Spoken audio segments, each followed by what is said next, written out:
Lionel Messi, যাকে তুমি বলতে পারো পৃথিবীর সবচেয়ে অভাগা। আবার এই মেসিকে তুমি বলতে পারো বিশ্বের সবচেয়ে ভাগ্যবান ব্যক্তি।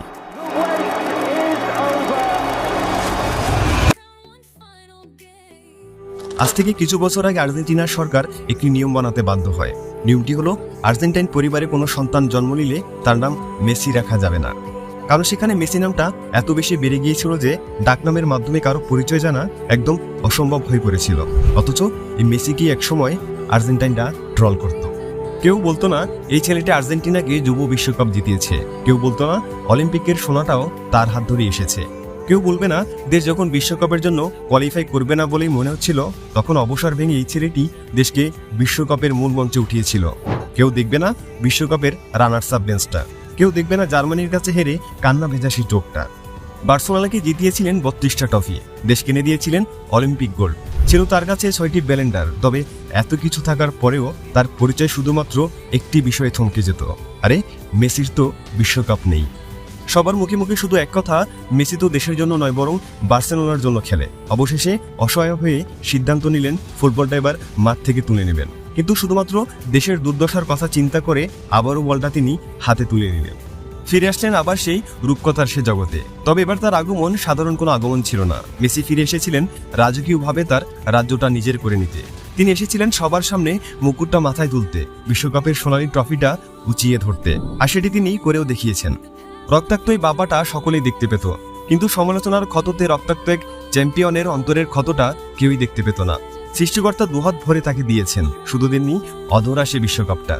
কিন্তু যখন দেখা গেল ও একটি বিশ্বকাপের জন্যই কিছু করতে নিজ হাতে তৈরি করা রত্নটা জ্বলে পুড়ে কয়লা হয়ে যাচ্ছে, ঠিক তখনই যেন সৃষ্টিকর্তা তার দিকে চোখ মেলে চাইলেন আর বললেন, ওই একটি বিশ্বকাপে যদি শেষটা সুন্দর হয় তাহলে বরং বিশ্বকাপটা মেসিরই হোক। 1987 সালের 24শে জুন দিনটি ছিল পৃথিবীর জন্য খুবই গুরুত্বপূর্ণ, কারণ ওই দিন সাধারণ এক পরিবারে জন্ম হয় অসাধারণ এক ছেলের, যার বাবা ছিল একজন দিনমজুর। ছেলেটির দাদু চাইতেন সে যেন একজন ফুটবলার হয়, বিশ্ববিখ্যাত ফুটবলার, আর সেই আশা পূরণ করতেই ফুটবল জগতে তার পা। কিন্তু হঠাৎ একদিন যার কারণে ফুটবল জগতে পা রাখা সেই মানুষটিকে তিনি হারিয়ে ফেললেন, ভেঙে যায় সকল মনোবল। কিন্তু পরে ভাবলেন নক্ষত্র হয়ে যাওয়া দাদুর স্বপ্ন পূরণে পৃথিবীতেই তিনি হয়ে উঠবেন এক উজ্জ্বল নক্ষত্র। কিন্তু ছেলেটি যে ছিল অভাগা। মাত্র 10 বছর বয়সে গ্রোথ হরমোন ডেফিসিয়েন্সি এক রোগে আক্রান্ত হয়, কমে যায় তার শরীরের গ্রোথ। আর ফুটবল এমন একটা খেলা যেখানে খেলোয়াড়ের কাজ খুবই গুরুত্বপূর্ণ। 10 বছর বয়সে যদি এমন পরিস্থিতি হয় তাহলে বেশিরভাগ শিশুই হার মেনে নেয়, কিন্তু মেসি তাদের মতো ছিল না। এই রোগের কারণে তাকে প্রতিদিন পায়ে ইঞ্জেকশন দিতে হতো। 10 বছরের একটি বাচ্চার কাছে এটি নিঃসন্দেহে একটি অসহ্যকর যন্ত্রণা ছিল, আর তার চিকিৎসার জন্য প্রচুর টাকা খরচ হতো, যা তার পরিবারের পক্ষে চালানো একেবারেই অসম্ভব ছিল। বাবা ছিলেন সামান্য শ্রমিক, আর তার মা কাজ করতেন লোকের বাড়িতে। কিন্তু মেসি থেমে যাননি, করতে শুরু করেন কঠোর পরিশ্রম। শরীরের অবস্থাতেও তিনি খেলতে চলে যেতেন, যার ফলাফল তিনি খুব শীঘ্রই দেখতে পেয়েছিলেন। একদিন মেসি খেলছিল, আর সেই খেলা দেখতে এসেছিল বার্সেলোনা ইয়ুথ ক্লাবের প্রেসিডেন্ট। মেসির খেলা দেখে তিনি মুগ্ধ হয়ে যান, সাথে সাথে চলে যান তার বাবা মার কাছে।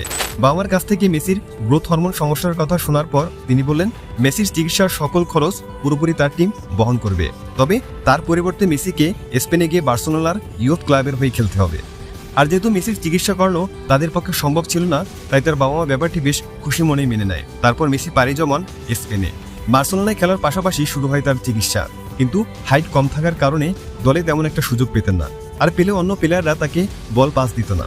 কিন্তু মেসি তো মেসি, কোনো মতো একবার বলটা পেলে 15 মিনিটের আগে তার পা থেকে কেউ বলটা নিতে পারত না। 2012 সালে তিনি 91টি গোল করে তার নাম গিনিস বুক অফ ওয়ার্ল্ড রেকর্ডে তুলে নেন। একমাত্র 6টি গোল্ডেন বুট থাকা প্লেয়ারটিও এই মেসি। 36 বছর পর সৃষ্টিকর্তা মেসিকে সম্পূর্ণ করেছেন। যে ফাইনালে তিনি বারবার হেরেছেন, বারবার চোখের জল ফেলেছেন, সেই জল মুছে ফেলে বিপক্ষ সমর্থকদের হাতে পরিবারের হুমকি ভুলে গিয়ে ব্যর্থতার বোঝা সরিয়ে ফেলে মেসি বারবার ঘুরে দাঁড়িয়েছেন। মেসি আমাদের শিখিয়েছেন কিভাবে উঠে দাঁড়াতে হয়, কিভাবে প্রতিপক্ষের চোখে চোখ রেখে লড়াই করে যেতে হয়। মেসি শিখিয়েছেন কিভাবে ফিরে আসতে হয়। মেসি শিখিয়েছেন কিভাবে অর্জন করতে হয়। শিখিয়েছেন তিনি কিভাবে জবাবটা দিতে হয়। যারা বলেছিল মেসি অস্তমিত হয়েছে, তারা তো আর জানতো না যে উদয় হওয়ার জন্য সূর্যকেও অস্ত যেতে হয়। জীবনটা এখনো ফুরোয়নি, মেসি এখনো ফুরোয়নি, এখনো নিজেকে পরাজিত বলে হাল ছেড়ে দেওয়ার সময় আসেনি। এই ক্লাসবিহীন চাকরি না পাওয়া, প্রিয়জনের মৃত্যু, হতাশা, ফ্রাস্ট্রেশন, না পাওয়ার ট্রল, এগুলোই তো সাফল্যের খুঁটি। কে বিশ্বাস করবে যে মানুষটা মাথা নিচু করে রিটায়ারমেন্ট নিতে বাধ্য হয়েছিল সেই মানুষটাই ফিরে এসে কোপা আমেরিকার বিশ্বকাপ জিতবে? কেই বা বিশ্বাস করবে অপুষ্টিতে ভুগতে থাকা মানুষটি ফাইনালে 120 মিনিটেরও বেশি সময় ধরে মাঠে দাবড়াবে, প্রতিপক্ষকে পরাস্ত করে বাচ্চা শিশুর মতো বিশ্বকাপ ট্রফিটাকে কোলে তুলে নেবে? ভবিষ্যতের পৃথিবীতে কে বিশ্বাস করবে যে এই পৃথিবীতে এমন একজন মানুষ আছেন বা ছিলেন যার জন্মই হয়েছিল রূপকথা তৈরির জন্য? হ্যাঁ, মেসি রচনা করে গেছেন এমন এক রূপকথা যেটি তোমার আমার সকলের জীবনকে নিয়ে করা ভাবনাগুলোই বদলে দেওয়ার ক্ষমতা রাখে। কি তাই না? যদি উত্তরটা হ্যাঁ হয়ে থাকে তাহলে ভিডিওটি লাইক করে দাও আর সাবস্ক্রাইব করে আমাদের সাথেই থাকো। Thanks for watching.